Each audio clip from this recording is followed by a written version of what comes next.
안녕하세요. 금호손해사정법인입니다. 먼저 금호손해사정법인에 대해 잠깐 소개하겠습니다. 금호손해사정법인은 금융보험학 박사 1호인 양회영을 비롯하여 10명의 손해사정사가 보험 소비자와 사고 피해자의 편에서 일하는 종합손해사정 회사입니다.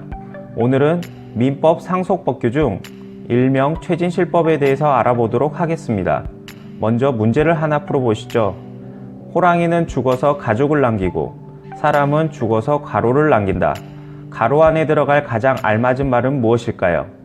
1번 이름, 2번 자식, 3번 돈, 4번 빚. 이 네 가지 중에서 사람은 죽어서 무엇을 남길까요? 정답은 네 가지 모두 다 맞습니다. 사람은 죽어서 이름도 남기고 자식도 남기고 돈과 빚도 남깁니다. 이 네 가지 중에서 돈과 빚을 남기는 경우를 상속이라고 합니다. 다음에 상속 관련 사례를 봐주십시오.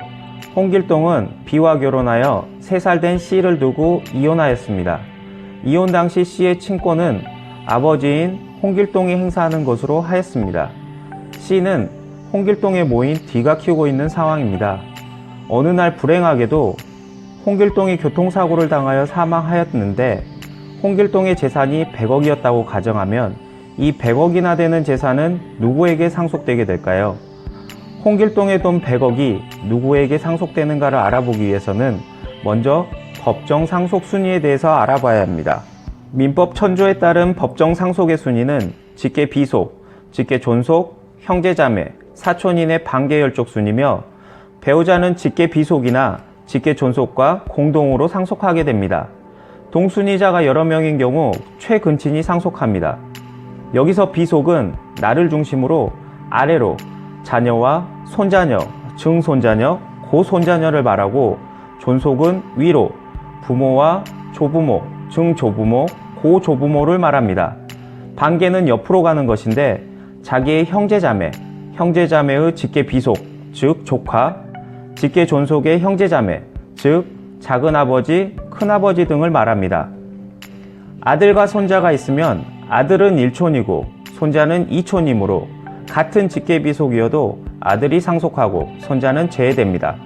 아버지와 할아버지가 있으면 아버지는 1촌이고 할아버지는 2촌이므로 같은 직계존속이지만 아버지가 상속하고 할아버지는 제외됩니다. 촌수가 같으면 공동상속인이 됩니다. 유족으로 형제가 있다면 공동상속인으로서 형과 동생은 동등하게 재산을 상속받게 됩니다. 위 문제의 경우 홍길동은 직계비속인 C가 있습니다. 직계비속은 상속 1순위이므로 C가 상속권자입니다. 다른 사람은 다 탈락입니다. 홍길동의 처는 이혼해서 탈락, 홍길동의 아버지나 어머니는 직계존속이어서 2순위라 탈락, 홍길동의 형은 3순위 반계열족으로 탈락입니다. 따라서 C가 상속인이 됩니다. 그런데 문제는 C가 미성년자라는 데 있습니다. 상속은 법률행위입니다. C는 미성년자에서 상속과 같은 법률행위를 할 수가 없습니다. 그럼 미성년자의 법률행위는 누가 대신해야 할까요? 법은 친권자, 즉 그 부모가 행사하도록 하고 있습니다.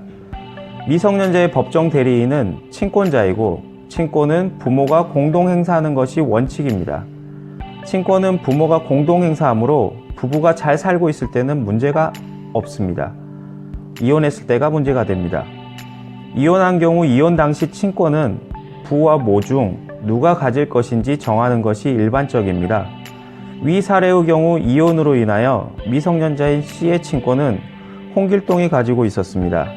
따라서 미성년자인 C의 엄마 B는 홍길동 사망 당시 미성년자인 C에 대한 친권이 없었습니다.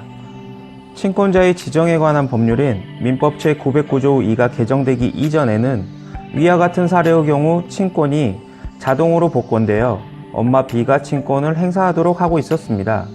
하지만 영화 배우인 최진실님의 사망 이후 자녀들에 대한 친권이 양육의 책임을 다하지 않고 있던 이혼한 남편에게 자동으로 복권되는 모습 때문에 한참 논란이 많게 되었습니다.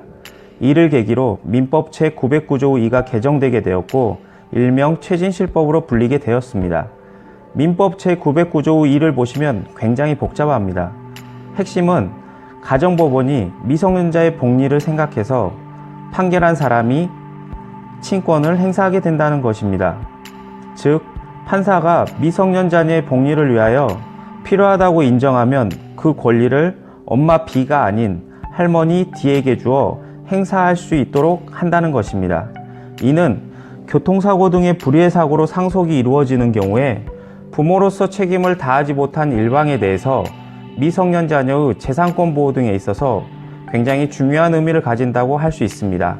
이상으로 미성년자인 어린 자녀를 두고 이혼을 했고 친권을 가진 일방이 사망한 경우 누가 어린 자녀의 법정 대리인이 되는지에 관한 일명 최진실법에 대해서 살펴보았습니다. 이상 보험 소비자 및 사고 피해자와 함께하는 금호 손해사정법인이었습니다. 감사합니다.